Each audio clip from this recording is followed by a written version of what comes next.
Halo semua, nama aku Arya Lisidro dari Bio. Hari ini aku mau presentasi dikit mengenai solid state bioreactor.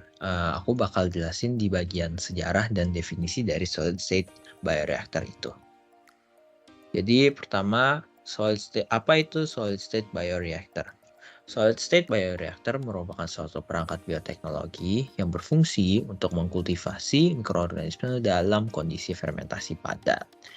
Pada bioreaktor ini, mikroorganisme akan tumbuh dan menghasilkan produknya pada media padatnya.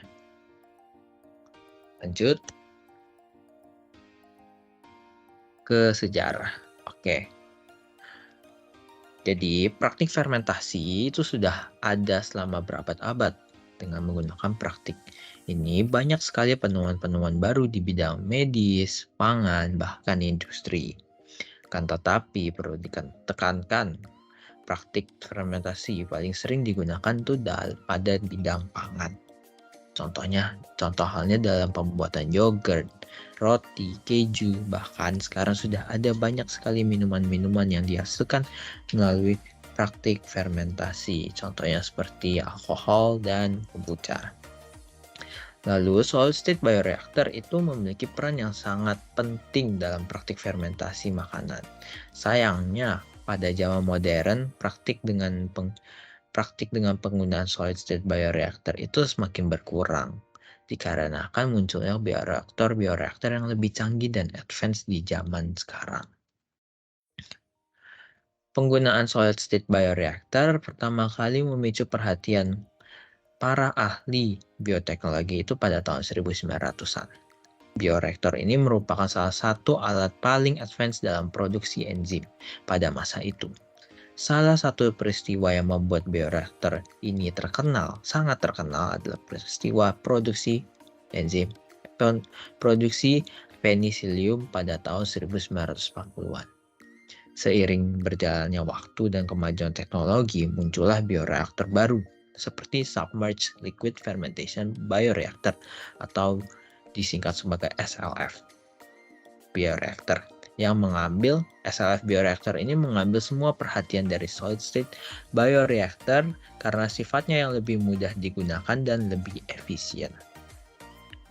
Beberapa tantangan solid state bioreactor yang membuat dia kalah dari SLF bioreactor seperti kontrol kondisi fermentasi yang sulit.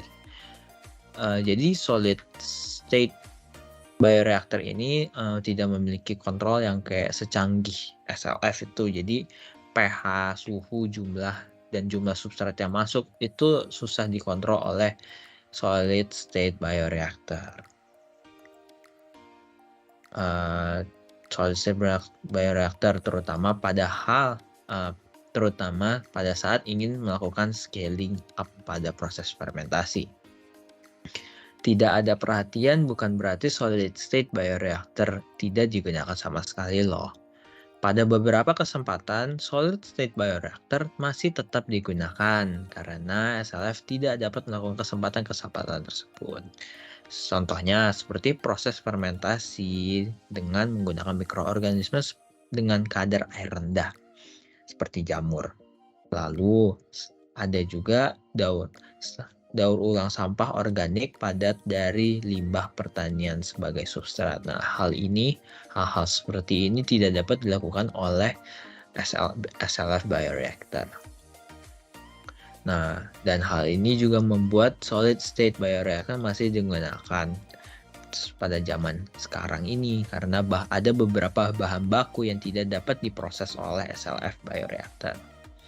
Karena hal tersebut, pada pertengahan tahun 1970-an, perhatian terhadap solid state bioreactor itu kembali muncul sampai saat ini digunakan untuk memfermentasi bahan baku seperti jamur dan bahan padat limbah organik agrikultur. Nah, sekian tuh sejarah dan definisi dari solid state bioreactor dari saya.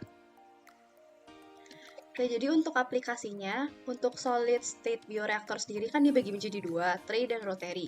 Nah, untuk yang tray ini, fermentasinya itu bisa dibilang cukup sederhana, soalnya saat kita melakukan fermentasi itu kita tidak perlu memberikan perlakuan khusus, misalnya diagitasi lah, harus ada aerasi yang baik atau bagaimana gitu.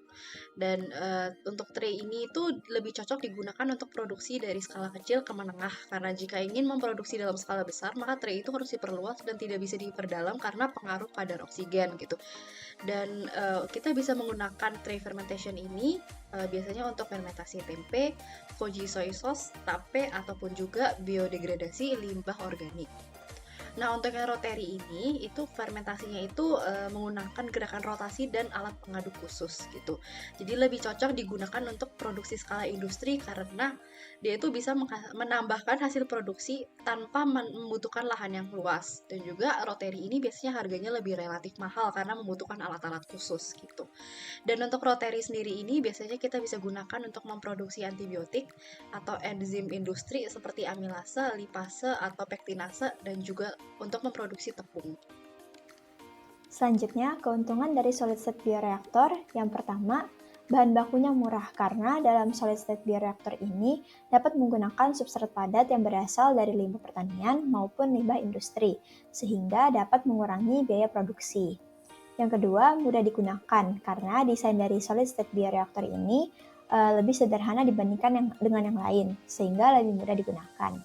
Dan yang terakhir, produksi metabolit yang tinggi, karena pada beberapa mikroorganisme dapat menghasilkan tingkat produksi metabolit yang tinggi seperti enzim. Untuk kekurangan dari solid state bioreaktor ini yang pertama, waktu proses yang lebih lama karena diperlukan waktu persiapan dan inokulasi substrat pada alat lain sebelum dimasukkan dalam reaktor. Yang kedua, pelepasan panas yang lebih sulit diatur karena sifat substrat dan organisme yang digunakan sehingga menghasilkan panas dan massa transfer yang lebih rumit. Sekarang kita masuk ke bagian mekanisme fermentasi substrat padat. Sebelum dilakukannya fermentasi substrat padat, umumnya substrat dilakukan pretreatment terlebih dahulu untuk mempercepat proses fermentasi. Misalnya kita melakukan fermentasi menggunakan substrat limbah jerami yang mengandung selulosa dan lignin. Maka enzim seperti selulase dan lignoselulase dapat ditambahkan agar terjadinya proses hidrolisis enzimatik. Adapun substrat dapat ditambahkan dengan nutrisi, larutan buffer, dan lainnya untuk menunjang pertumbuhan dari inokulum. Pemilihan inokulum sendiri juga sangat penting untuk mendapatkan hasil fermentasi yang optimal. Substrat yang sudah dilakukan pretreatment kemudian akan dimasukkan ke dalam bioreaktor. Selanjutnya, inokulum dapat dimasukkan secara langsung atau dapat melalui orifice untuk inokulum agar inokulum dapat terdistribusi secara lebih merata. Dalam fermentasi substrat padat, sangat diperlukan aliran udara yang merata. Jika bioreaktor tidak dialiri udara secara merata, maka produksi suhu dalam bioreaktor akan meningkat dikarenakan adanya panas akibat metabolisme mikroorganisme. Oleh sebab itu, aliran udara menjadi sangat penting selain menyediakan pasokan oksigen. Udara juga dapat membantu untuk mengatur suhu. Biasanya udara ditiup dari bagian bawah reaktor yang kita sebagai air inlet dan keluar di bagian atas yang disebut sebagai air outlet. Keberadaan air memainkan peranan kritis dalam berbagai aspek yang sangat penting untuk keberhasilan proses fermentasi. Pertama, air berperan sebagai media transfer nutrisi. Air dapat melarutkan nutrisi dan zat-zat lain yang diperlukan oleh mikroorganisme yang dapat berguna untuk memfasilitasi proses pertumbuhan dan produksi metabolit yang diinginkan. Kedua, air berperan sebagai pendingin sehingga menjaga suhu dalam kisaran yang optimal untuk pertumbuhan mikroorganisme. Cooling device juga memiliki peranan yang penting dalam bioreaktor fermentasi padat. Jangan membantu menjaga suhu agar seragam di setiap lapisan. Adapun fungsi lainnya yaitu untuk mencegah kehilangan kelembapan akibat evaporasi dan kondensasi uap air. Yang mana jika hal tersebut terjadi, maka dapat menimbulkan produksi metabolit organisme menjadi tidak efisien dan pertumbuhan yang tidak merata. cooling device umumnya terdiri dari cooling plates dan copper cooling pipes.